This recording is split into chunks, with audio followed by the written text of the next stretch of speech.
Bom dia, jovens, bom dia, jovens, bom dia, jovens. Sou o professor Gilmar, professor de filosofia, e vou estar trabalhando com vocês aqui hoje a obra A Resposta à Pergunta: o que é o esclarecimento? Obra de Kant, obra que tem 300 anos, mas é irritantemente atual. Kant, ele é um autor que vive entre 1724 e 1804, ou seja, Kant é um autor iluminista, né? E isso já diz muita coisa sobre ele. Todos aqueles ideais iluministas sobre liberdade, sobre preocupações uns com os outros, o próprio conceito humanista, todas essas questões fazem parte do que Kant expressa na sua filosofia. Kant, muito sistemático, vive e morre na mesma pequena cidade de Königsberg, na, hoje em dia, Rússia, na Prússia. Kant, ao escrever essa obra, né, muitas pessoas queriam ouvir Kant, queriam conversar com Kant. Eis que os universitários de Berlim mandam uma carta para ele dizendo: Kant, o que é o esclarecimento? E aqui se começa a obra. A resposta à pergunta: o que é o esclarecimento?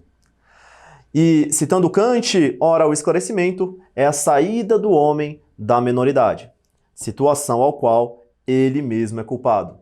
Há muito, a natureza nos libertou das suas amarras, mas muitos viverão a vida inteira sob a tutela de outros. E o que Kant quer dizer com isso? Ora, o que é maior, o que é menor de idade, professor? Primeiro, como ficou claro, o esclarecimento é a saída do homem da minoridade. Mas o que é minoridade? E eu te respondo, é o contrário da maioridade. Professor, mas o que é maioridade? Maioridade não é maioridade de idade, 18 anos, né? Embora esse conceito também ajude a entender. O que é o maior, né? O maior é diferente do menor porque ele pensa por conta própria. Então, pensemos no menor de idade. O menor de idade é aquele que não decide por conta própria. É aquele que não pensa por conta própria. É aquele que não toma as decisões por conta própria e, portanto, não pode responder por elas. Consequentemente, o maior é todo aquele, aquela que toma as rédeas da vida e decide. Decide aquilo que quer, decide para onde vai, decide o que de fato é melhor para si. E por que nós somos menores? Por que nós nos livramos? Kant dirá, por preguiça ou medo. Ora, como assim por preguiça ou medo? Primeiro, óbvio, por preguiça. Você que está me ouvindo aqui agora, se não ler o texto, corre um sério risco de ser menor a vida inteira. De ter concordado com o que eu falei aqui sem sequer entender o que o texto está falando. Vai que eu estou te enganando. Olha que risco você está tendo. Leia o texto.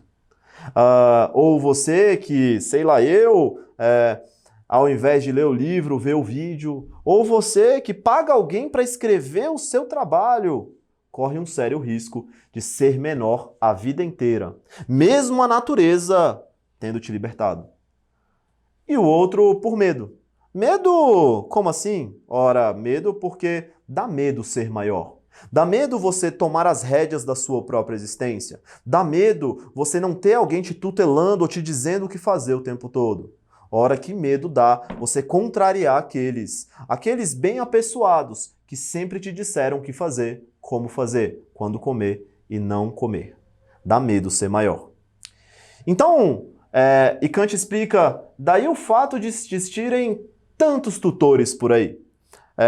E esses tutores que te forçarão a ser menor o tempo todo. Quem são os tutores? Os tutores são o Estado.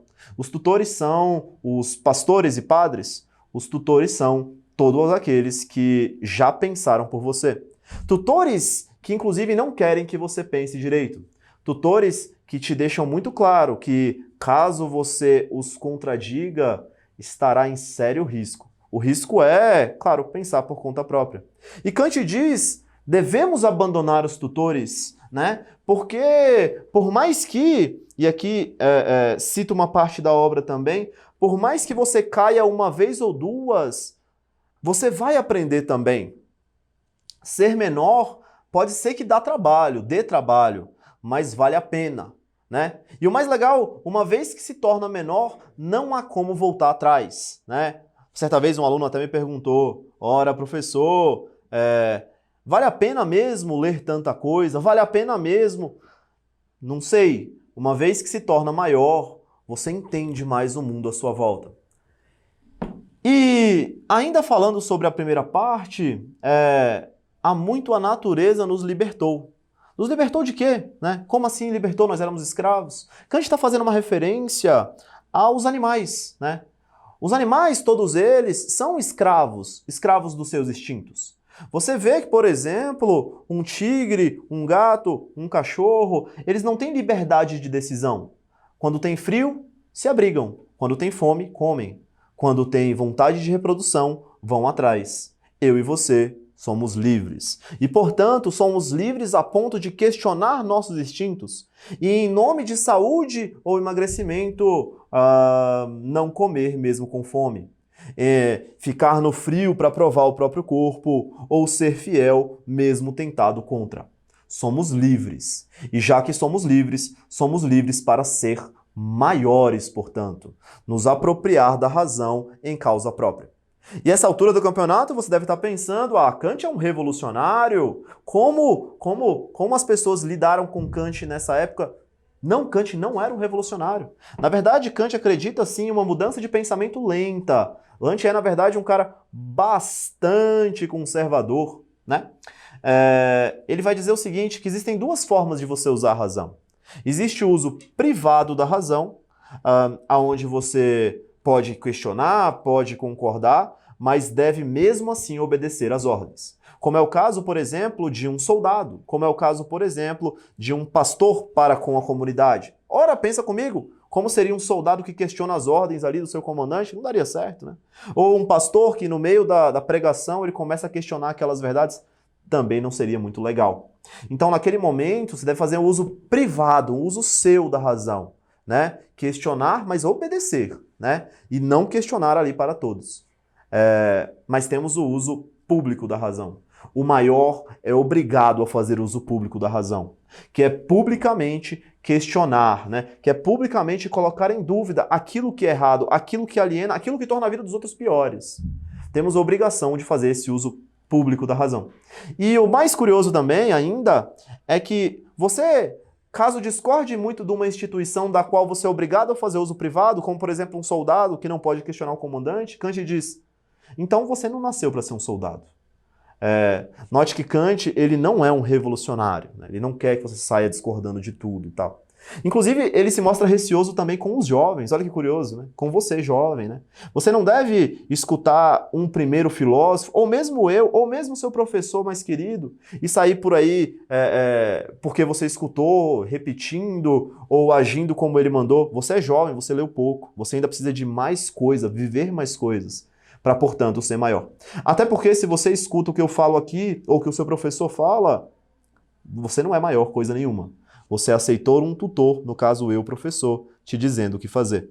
Muito curioso explicar essa obra, é muito curioso explicar a resposta à pergunta com esclarecimento, porque explicando ela, eu corro um risco de você não ler e fazer exatamente o que a obra pede para você não fazer, né? Mas tudo bem, porque explicando ela, eu te intrigo e eu te provoco a ler essa obra. E aí Kant vai dizer que esse era o esclarecimento, a saída do homem da minoridade, e que estávamos, época iluminista, se esclarecendo. Ainda não éramos esclarecidos, mas estávamos no processo de esclarecimento. E é claro que aquele momento ali, com alguns déspotas mais esclarecidos, ele acreditava sim que a humanidade, aquele otimismo humanista realmente iluminista, né, humanista-iluminista, ia realmente guiar a humanidade a outro estágio. Kant era muito otimista. Porque olhando para o mundo de hoje, se me perguntam, professor, vivemos em uma época esclarecida, eu tenho que responder, estamos nos esclarecendo. Até porque, olhando para os lados, vejo algumas das questões do mundo do Kant hoje. Eu vejo pessoas que seguem cegamente os seus pastores, sem questionar.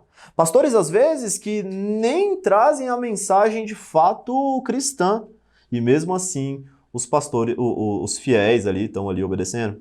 Eu vejo pessoas seguindo políticos cegamente sem questionar aquilo que eles falam.